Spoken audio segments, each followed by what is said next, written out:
I was sitting, whispering to the 8-month-old baby in my belly, when I was startled by the unexpected ring of a call from the police. A male officer's voice came on. "Mrs. Peterson, your husband is in emergency care at Massachusetts Hospital. Please come immediately." I was trembling, nearly dropped the phone. He continued. "We found him with a woman in the hotel bathroom, both unconscious." My ears went numb, but I instantly grabbed the keys and ran to the car like an Olympic sprinter. My name is Camilla Peterson, 35 years old, and I'm the head of marketing at a real estate firm in Boston. That Friday night, I was alone in the bedroom of our 2-story home in South Boston, gently stroking my belly and whispering to the 8-month-old baby boy growing inside me. The silence in the room pulled me back to the memories of the 2 miscarriages I had shortly after Gabriel and I got married 8 years ago. I will never forget those days. I lay in the hospital, clutching my stomach and crying until I was too weak to move. While Gabriel always said he was busy with client events, that the stockbroker industry didn't allow him time off, I told myself he didn't have a choice, that I had to understand his career. 6 years later, when I thought my heart had already hardened, I became pregnant again. This time, it was a boy, 33 weeks along, and the doctor said everything was fine. But fear still haunted me. Working for a major real estate company, I was used to dealing with charts, plans, and things I could predict. But pregnancy, for me, it always came with the looming fear of being robbed. I opened TikTok to distract myself, and unexpectedly saw Jennifer's latest video. She was standing in a luxurious hotel room, filming the window that looked out onto Boston Harbor. Quick layover in Beantown before NYFW Hearts. Jennifer, our close friend for 13 years, the one who once flew from Detroit to Boston just to hold me during both of my losses, the one who always said she'd be there for me, that she'd never leave me alone. I was about to send her a quick text. "Want to go baby shopping with me tomorrow morning?" But my fingers stopped mid-type. Every time I dared to hope, fate would rip everything away from me. So I was afraid to feel happy too soon.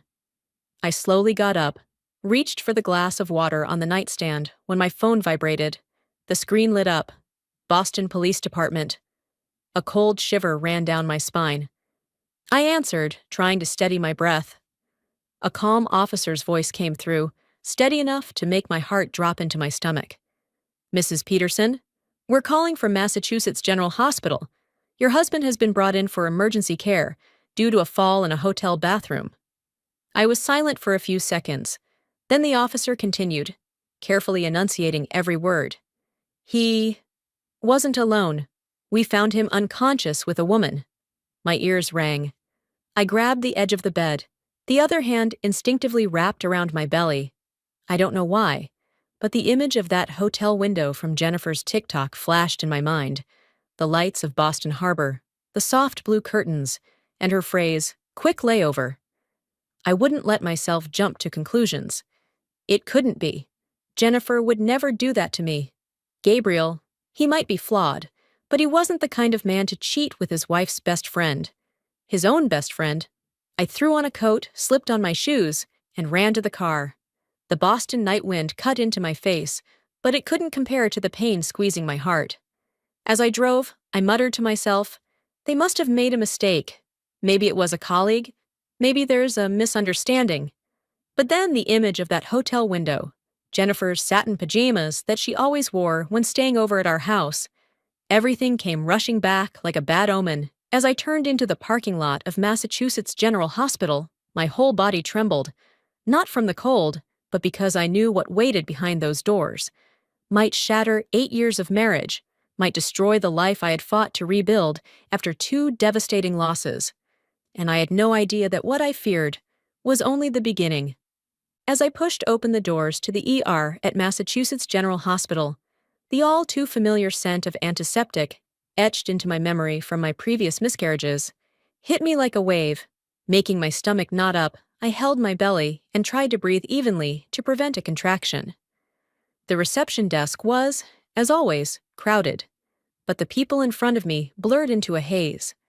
All I could hear were the squeaks of doctors' shoes on the floor and the rhythmic beeping of monitors I handed over my ID. my voice cracking as I said Gabriel's name. My husband. Peterson. Gabriel Peterson. I. I got a call from the police. The nurse looked at the screen, then handed me a clipboard, her voice calm. Too calm, and somehow it made my ears ring. Please confirm the information. I glanced down at the admission form, and in the space of a single heartbeat, my entire world collapsed again. The words stood clear, two names side by side like a dagger to the chest. Patient 1. Gabriel Peterson, Boston, Massachusetts. Patient 2. Jennifer Ramirez, Detroit, Michigan. It felt like someone reached into my chest with a hand of ice and squeezed my heart. Jennifer, my best friend for over a decade, the one who once flew from Detroit to Boston just to sleep beside me in the hospital after I lost my child, the one who held my trembling hands as the doctor walked in with that grave expression, the one who said, "I'm here. I swear next time you'll keep the baby." My knees gave out, and I had to grip the counter to stay upright. "Ma'am," the nurse gently touched my arm, "you're pregnant. Please breathe." I heard her voice, but it felt like it was coming from very far away. I inhaled deeply, but the air burned as if I were breathing in smoke and ash. Flashes of memory hit me. Jennifer sitting beside my hospital bed, clutching my hand so tightly that her nails left red marks on my skin. Her eyes, genuinely red from crying, not the kind of glossy mist she used for TikTok, but true, raw worry. Or so I thought. I remembered the exact words she said then, words that now felt like a curse. "I'll be here this time. You'll keep the baby. I swear." I looked down at the form again, just to be sure I hadn't misread. But no, the words were still there, exposing a brutal truth. Gabriel and Jennifer were admitted at the same time, same location, same accident, and they had been in the same hotel room. My throat clenched like it was stuffed with cotton. My heart pounded so loudly I could hear it in my ears. I gripped the form so hard the paper nearly tore under my nails. I don't know how long I stood there, but in that moment, under the stark white lights of the ER, over 30 weeks pregnant, staring at the names of my husband and my best friend on an emergency form, that was when I knew my life had veered into a path I never could have imagined. Clutching the crumpled form, I turned and followed the nurse down the hall toward the emergency room where Gabriel was. Each step felt like dragging boulders. The squeaking of medical shoes, the rolling of gurney wheels, the beeping of monitors, all melded into a chilling, sterile soundtrack. When the nurse pulled back the pale blue curtain, it was as if all warmth drained from my body. Gabriel lay on his side, his neck secured in a white brace, abrasions along his shoulder and arm. Beside him, less than a meter away, Jennifer lay on a secondary bed, her face bruised, arms scratched, their hair still dripping wet, soaking into their pillows. What made my stomach turn was the faint scent of luxury body wash lingering in the air, the same brand Gabriel had given me last week, with the words, "Try this. See if it suits you." I hadn't even spoken when the night shift officer stepped forward to note a few details, his voice flat and report-like. They booked room 2418 at the Liberty Hotel. Staff reported hearing glass shatter, screams. When security forced the door open, Peterson was found unconscious on the bathroom floor, and Ms. Ramirez was seated beside him, shaking. Both of them were unclothed. Water and blood covered the tiles. That word, unclothed, hit me like a bullet to the chest. I stood frozen, unsure if I was even breathing. A piercing chill gripped my spine like a bucket of ice had been poured over me. Jennifer stirred, her eyes still red from crying. When she saw me, she rasped, "Laura, it's not what you think, I swear." That line, "It's not what you think," the classic phrase of every cheater in every movie, but coming from Jennifer, it felt like the entire hospital ceiling was collapsing over my head. I didn't even have time to respond before Gabriel groaned softly and opened his eyes. He winced from the dizziness, lifted his hand to his head, and the first thing he did wasn't ask if I was okay, but turned toward Jennifer, voice hoarse yet filled with worry. "Baby, Are you all right? I was standing right behind the curtain, barely 2 meters away, and he, my husband of 8 years, the man who knew how much I suffered losing two babies, only saw one woman, the one lying next to him. That moment confirmed what I had feared on the drive here. The truth was even worse than I had imagined. The air in the ER felt thick, suffocating, as though I might collapse right there. I turned away from the curtain, one hand on my belly, the other gripping the cold metal railing in the hallway to steady my shaking legs. My phone slipped in my sweat-slicked fingers as I tried to dial. Finally, I managed to press the right number. David Ramirez, Jennifer's husband. When he picked up, his voice was low and weary, like he had just stepped out of a long meeting. I tried to keep my voice from cracking, but it came out like a sharp gasp. David, you need to fly to Boston. Jennifer's at Mass General, with Gabriel. Silence from his end.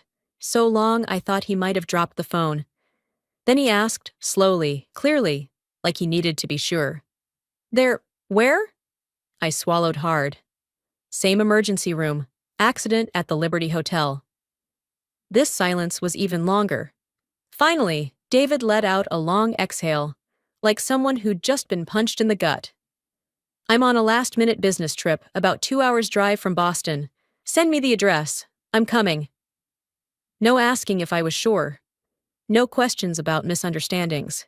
His voice carried something, like he had suspected this for a long time. And my call was simply the final piece of the puzzle. I closed my eyes for a few seconds before hanging up. Just hearing his voice made everything in the ER feel more real, more painful. As I walked toward the waiting chairs, an image flashed in my mind. My wedding to Gabriel, 8 years ago. The weather had been perfect. People joked that even the sky was rooting for us. Jennifer had worn a champagne bridesmaid dress. Beaming in every photo beside me, David stood next to Gabriel as his best man.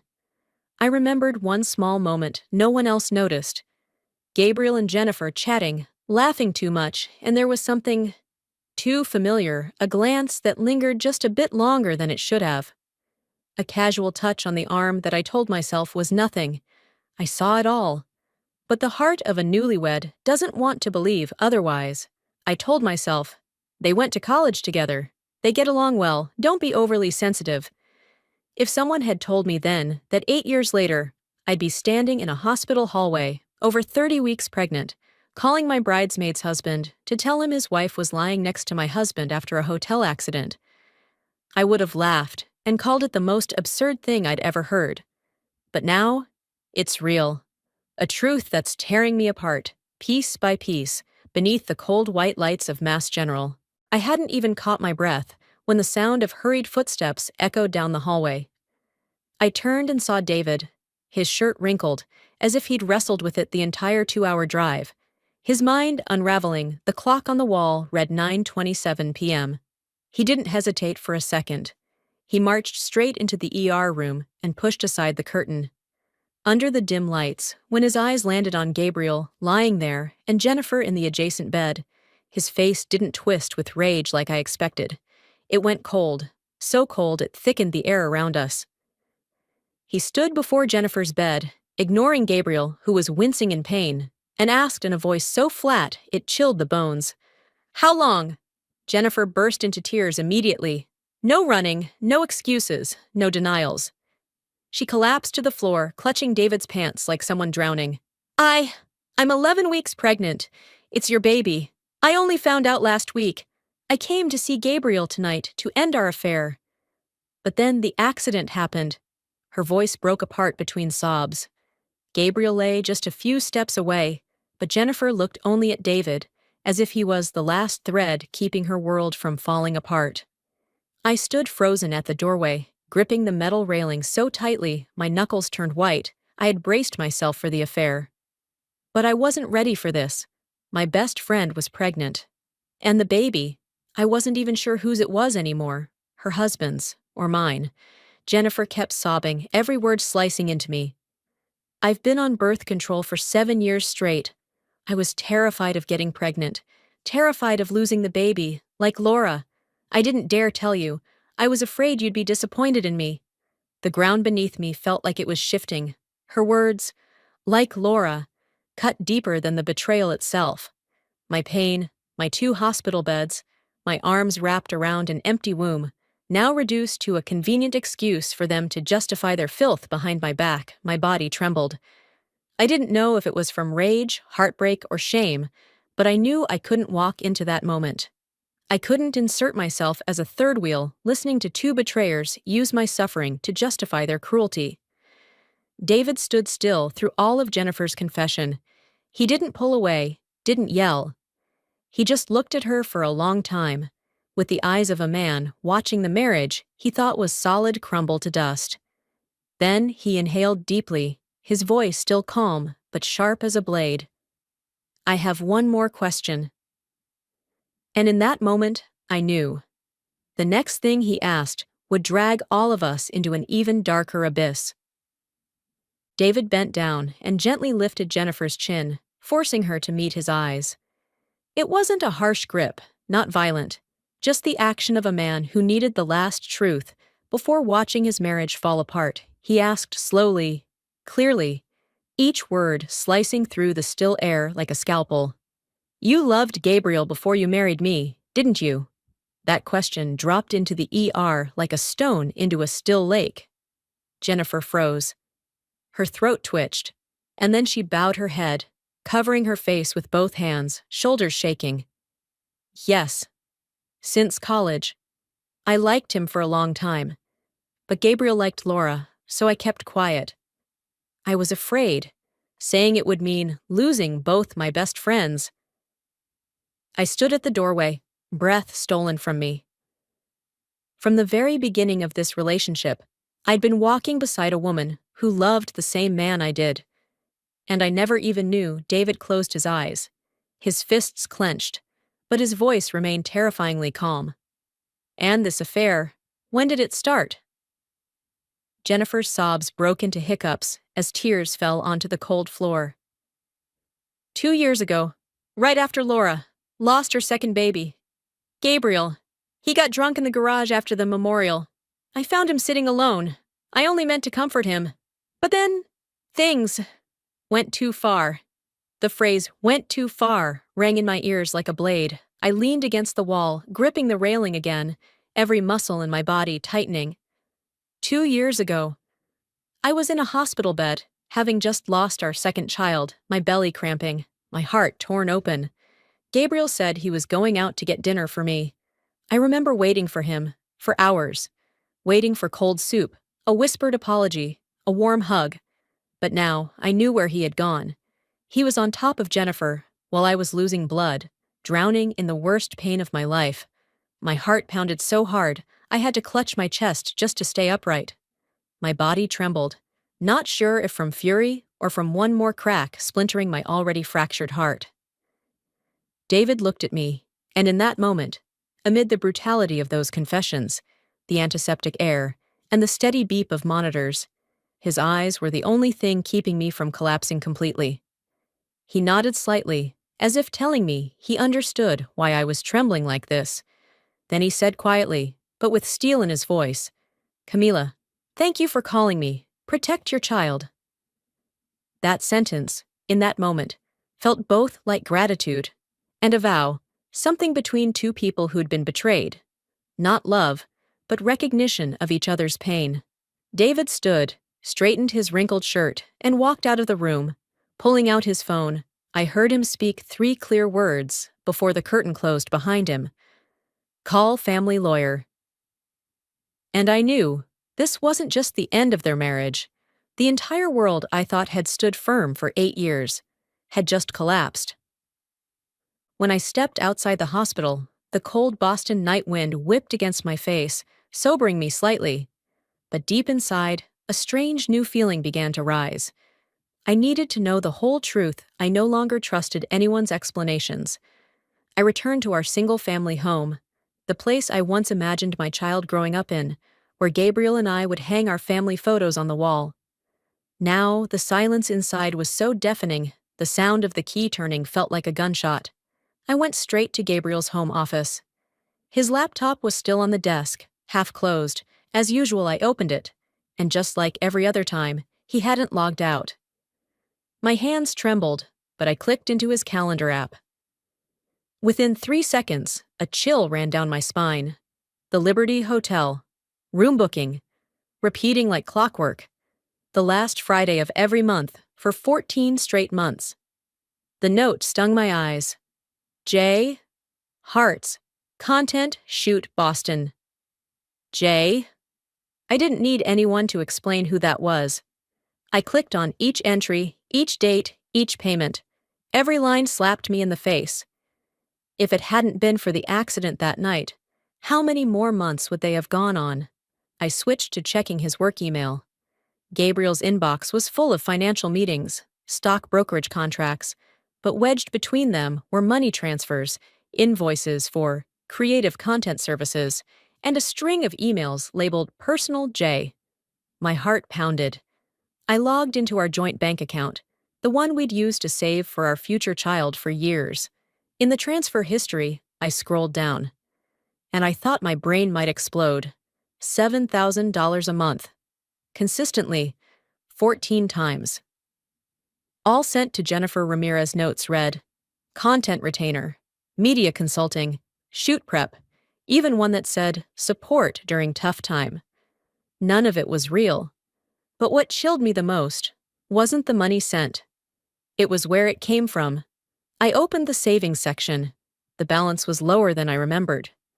I scrolled through the transaction history, and there it was. Withdrawals that matched every payment to Jennifer, not just from our spending account. Gabriel had pulled from the college fund we'd built for our child, a fund we started in year 3 of our marriage, after the first miscarriage, hoping one day we'd get another chance at being parents. He had drained the dream of our family to feed a filthy relationship. My chest tightened. If I hadn't grabbed my belly in time, I might have collapsed. But it wasn't over. When I opened the documents folder, I found an influencer contract with Gabriel's brokerage firm logo. I opened it. A media collaboration agreement between Gabriel's company and Jennifer Ramirez. But what made my blood run cold was the signature Laura Peterson.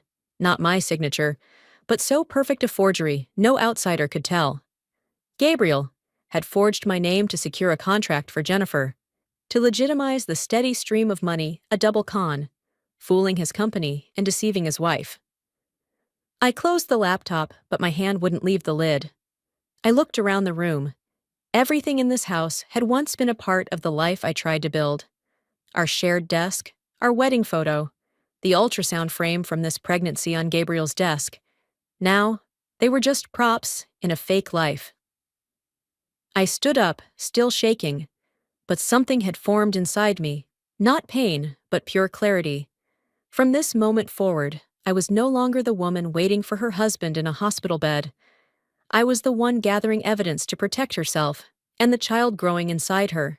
As I sat down on the couch, hands still trembling slightly, I opened Jennifer's TikTok, the space I once thought of as my friend's little pride. She used to show me her brand deals, her travels, her empowering captions about friendship and female strength. But as the screen lit up, those videos now made me nauseous. The support bestie clips, where she hugged me in the hospital, wiped away my tears, added captions like, "Be there for your sister hearts," now felt like the weight of a public lie. I replayed a video she posted after my second miscarriage, one where she sat beside me, holding my hand tightly, whispering, "I know what you're going through." I used to be moved watching that, grateful to have a friend by my side in the darkest time.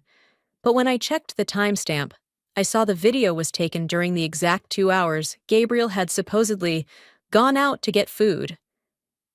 2 hours I had worried he was stuck in traffic, or perhaps crying alone in grief. I had no idea. They were together. They had crossed the line while I was losing our child. The sensation that spread from my chest to my stomach was something I had never felt before. Not just pain, but the complete collapse of every memory I once believed was true. I began taking screenshots of every video, every sympathetic comment like, "Jennifer, you're such a good friend," every staged moment she curated to portray herself as the devoted, selfless friend I saved every hotel check-in she made that just happened to coincide with the same nights Gabriel booked the Liberty Hotel. Each screenshot was a shard of her shattered mask, one that had been broken long ago. Once I had enough, I opened my work email and clicked Compose. I typed, Subject, regarding your VP Gabriel Peterson. Body, I have documents, we need to talk. I stared at the message, hand trembling, not from fear, but from the clarity of what I was about to do. I knew once this email was sent, Gabriel's life would never go back to the way it was. But I also knew I couldn't act while emotions still stormed inside me. I took a deep breath, looked down at my swelling belly. My son, the only innocent soul in this entire tragedy. I hovered my mouse over send, then moved the message to drafts. Not because I forgave Gabriel, but because every move I made from now on had to be deliberate, measured, never impulsive, so I could protect my child's future the right way. I closed the laptop. The house was so silent, I could hear my own heartbeat. And for the first time in 8 years, I realized I was no longer afraid of the truth. I was ready to face it, and the first way to do so was to leave the house full of fake memories. A week later, when Gabriel was discharged and returned to the 3-bedroom home we once chose with the dream of raising our first child here, all that waited for him was absolute silence. I wasn't there, but I could picture every moment he experienced, because everything I left behind was arranged with such precision that no words were needed. When Gabriel opened the door, the afternoon light poured into a bare living room. The sofa was gone, the shared workspace was gone, every wedding photo on the wall had vanished, all traces of our 8-year marriage were scrubbed clean as if it had never existed. All that remained was the kitchen table, where I had left the final remnants meant for him. In that cold space, he would have seen the 33-week ultrasound photo of our son, laid neatly like a blade pressed to the heart of a father who had never cherished what he had. Next to it was the divorce agreement, already signed on my part with a pen beside it, an invitation to sign the truth he created. And there, 2 strips of extended birth control pills Jennifer had once left at my house, now laid on the table like the final proof of betrayal. On top of it all, a handwritten note in shaky but resolute handwriting. You left me alone for 2 miscarriages. This time I will give birth, but not with you. I could imagine Gabriel standing there frozen, hands shaking as he held the note, mouth open but unable to speak. By nightfall, my phone rang endlessly, Gabriel calling nonstop, every call going straight to voicemail because I had blocked his number since the day I left the hospital. He left dozens of voicemails. Laura, please let me explain. Where are you? We need to talk. I'm sorry. I'm really sorry. But those words held no value anymore. Before he could even gather himself, an email from HR at his brokerage firm had landed in his inbox, its message simple but deadly to his career. We need to discuss your Liberty Hotel charges. That alone was enough for me to know his precious title of department head was already in freefall. And, just like every other time in our 8-year marriage, Gabriel only realized the worth of what he had when it was already gone. A week later, when Gabriel's calls had become a distant echo I no longer wished to hear, another call came, this one from David. His voice was calmer than the last time we met at the hospital, but there was still a heaviness to every word, like a man who had survived a storm but still carried its chill. That afternoon, he came to my new apartment in the Seaport district. It was smaller than our old house, but the light streaming through the glass windows felt warmer, more peaceful than any place I'd lived in the past 8 years. I opened the door, and in his hands was a thick envelope. He didn't sit right away. He stood at the dining table, opened the envelope, and poured out neat stacks of $100 bills onto the pale wooden surface. Nearly $100,000, he said, voice raspy but clear. Every cent Gabriel paid Jennifer over the past 14 months. This is guilt money, and it doesn't belong to her or to him. It belongs to your child's future." He said it without trembling, without flinching, like it was the most natural thing in the world for him to do. I stared at the money, the same funds Gabriel had stolen from our child's college savings to support an affair, and felt a slow ache, no longer violent, just deep. David pulled out a chair and sat across from me. His eyes were tired, dark, but completely sincere. He clasped his hands together on the table, like a man preparing himself for something he knew he needed to say. "Laura!" He inhaled deeply. "If you'll allow me, I want to be a father to your son. I've waited 7 years to become a dad. 7 years in a marriage where I thought we'd have a family, have our first child. But all that time, Jennifer never truly wanted to be a mother." I looked at him for a long time. Not because I was surprised, but because, for the first time, a man looked at the baby in my womb, not with apathy, not with avoidance, but with something rare. Choice. He shared no blood with my child, but he wanted to stand by him, to protect him, to become the father Gabriel never was. I placed my hand on my belly, where Ethan kicked lightly as if responding. Then I looked up, met David's eyes, and said slowly, "Ethan will know you were the first man to choose him, not out of blood, but out of responsibility." In that moment, inside that new apartment, with the afternoon sun pouring across the floor and the stacks of guilt money lying useless on the table, I realized I was no longer standing alone, and a whole new chapter of my life had just begun. The days that followed moved to a completely different rhythm. I no longer looked at my phone every time it rang, no longer jolted awake at night from echoes of the past. I focused on steady breathing, attending regular checkups, listening to the heartbeat of the baby boy inside me, and for the first time in years, I felt like I was truly preparing to become a mother. No longer shadowed by fear, 5 weeks later, under the warm yellow lights of the delivery room at Brigham and Women's Hospital, I heard my son's first cry. A strong cry, as if he'd fought through 9 long months to reach that very moment. When the nurse placed him on my chest, I didn't cry like other mothers. I felt a deep stillness inside me, a peace I hadn't known in 8 years. I looked at him and whispered, "Welcome to the world, Ethan David Peterson."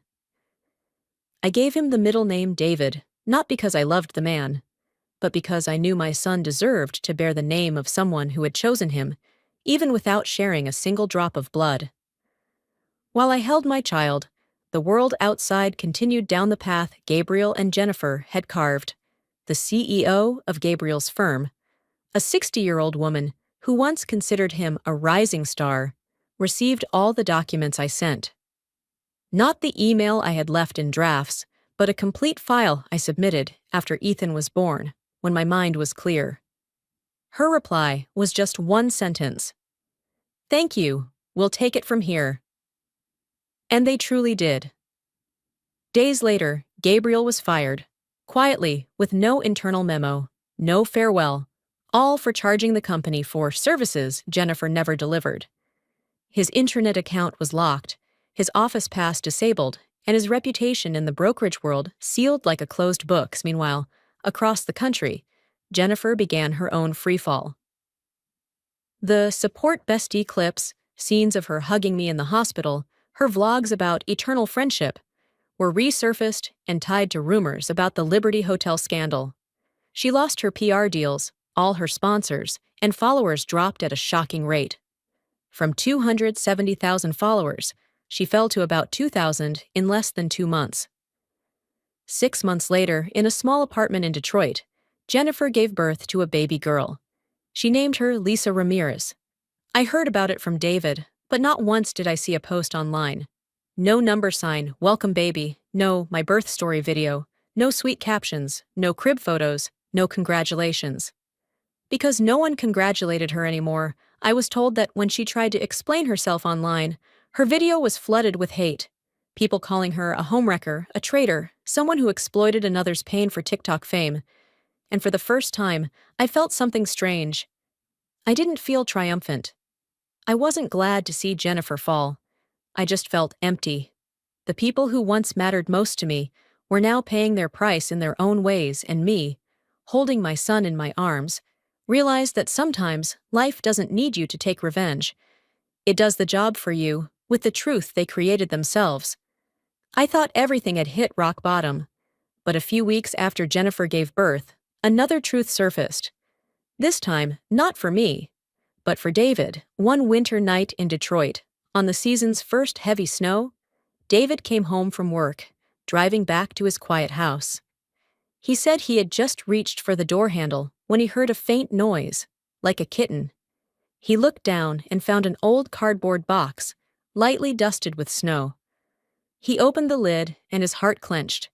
Inside was baby Lisa, only 6 weeks old, wrapped in a thin blanket, her tiny hands purple from the cold. Beside her were a few diapers, an unopened bottle, and a crumpled note with shaky writing. "I can't do this. She'll be better with you. J." No phone call beforehand, no message, no apology. Just a child abandoned at the doorstep of the one man who had never betrayed her. David immediately called Child Protective Services, reported the situation, and requested to keep the baby for the night. He held Lisa close, pressing her against his chest for warmth, as if even a few more minutes might have sent both of their lives down a different path. The next day, he brought her to the hospital and had a DNA test done, as required by the agency.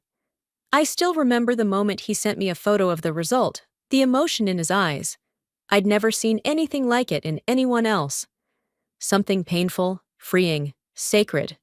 The document read, "Lisa Ramirez, 99.97% biological child of David Ramirez."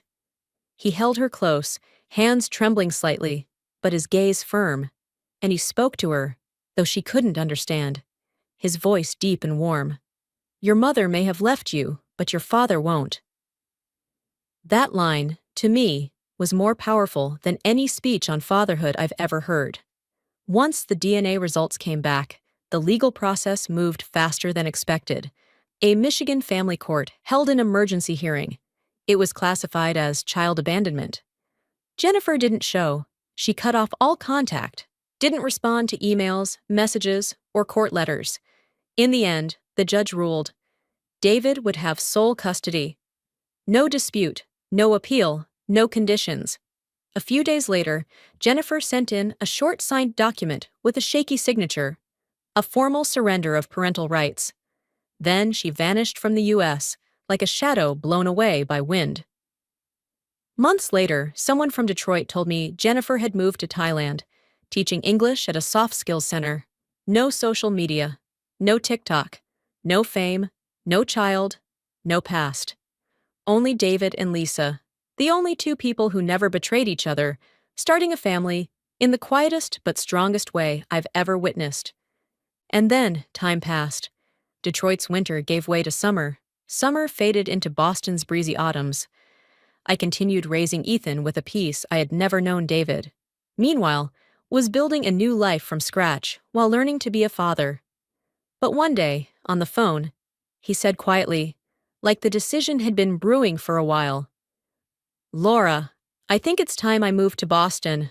A year after Ethan's birth, David did exactly that. Packed everything into a few boxes, drove across 3 states, and rented a small apartment directly across from mine in the Seaport district. His unit was in the exact building across the street, same floor, so close that when I opened my curtains, I could see him holding Lisa in the mornings, making her a bottle, or reading to her at night. On their first morning there, I stepped into the hallway with Ethan just as David pushed Lisa's stroller by. 2 little kids, one black-eyed boy who looked like me, one brown-eyed girl who looked exactly like David, saw each other, and as if touched by some quiet magic, both burst into giggles. Ethan pressed his hands against Lisa's stroller, bouncing as if to say hello. Lisa grabbed Ethan's sleeve, her round eyes sparkling.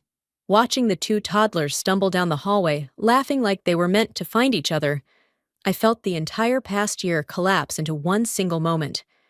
A moment where the weight I'd carried for 8 years suddenly felt a little lighter. Then Ethan looked up at David, and in his first babbling attempt, said, "Dad." David froze, eyes red for a fleeting second, before he bent down, cupped Ethan's cheek, and replied, voice raspy and full of warmth, "Dad's here." That was the first time I truly smiled. Not a smile to soothe, not a smile to mask pain, but a real smile of someone who had walked through hell and found the light. After that, we started attending a single-parent support group in Boston. From awkward first meetings, to coffees after sessions, to afternoons at Carson Beach Playground with our kids, we slowly became a different version of a family. Not tied by blood, but by choice, responsibility, and kindness. A chosen family. And sometimes, that's the strongest kind of family life can give you. That weekend afternoon, I leaned on the seaport railing as wind from Boston Harbor carried the scent of salt, and the golden sunset stretched across the water. Ethan and Lisa ran ahead, tiny footsteps scattering soap bubbles that shimmered in the light, glittering orbs that rose and popped, like fragments of painful memories being carried away on the breeze. I opened my phone, scrolled through TikTok without thinking, and saw Jennifer's new video from Thailand. No filter, no makeup, no self-love captions. Just a tired woman's face teaching children to pronounce the word apple. I watched a few seconds.